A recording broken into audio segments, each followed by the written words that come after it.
కాలం ఖగే మృగే నగః శైలసిద్ధ దేవా మహాశయ కాలం సమానవర్ధంతే యథా భావ యుగే యుగే.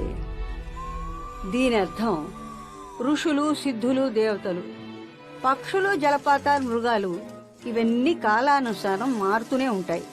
ఆ గమనాన్ని ఎవ్వరూ మార్చలేరు కదా. అటువంటప్పుడు మనుషులైన మనకెందుకురా ఇంత పట్టుదల? అనుకున్నది జరగలేదని, జరిగిన దాన్ని గురించి అనుకోలేదని ఎందుకురా బాధపడతామని చెప్పాను వాడికి.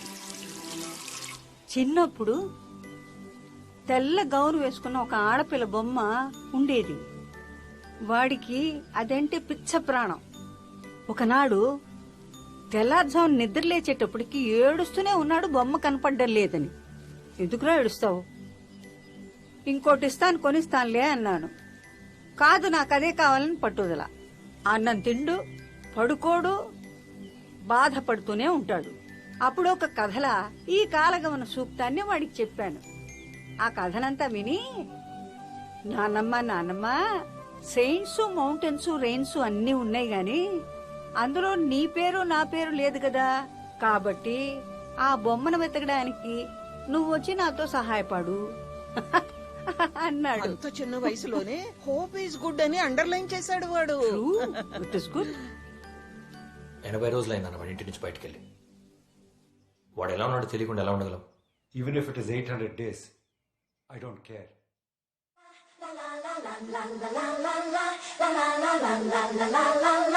What makes it great is the personal, with all of its imperfections, with all of its quirkiness.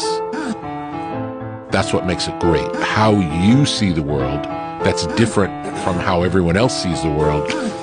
That's why you're an artist. That's your purpose in sharing your work with the world. వ్యాసారే all in one book ఇవ్వచ్చు కదా. Why stories book? And ఇప్పుడు personality development చెప్పమంటే మళ్ళీ కథలను repeat చేస్తున్నాం.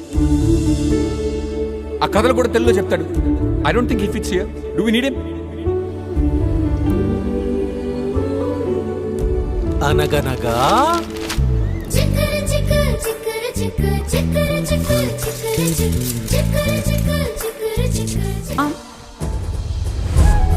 ఇలా పట్టి పట్టిస్తే చదువు ఎలా వస్తుంది?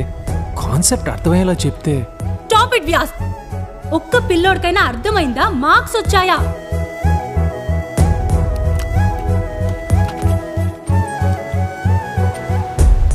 You're nothing but a failed story. Failed story.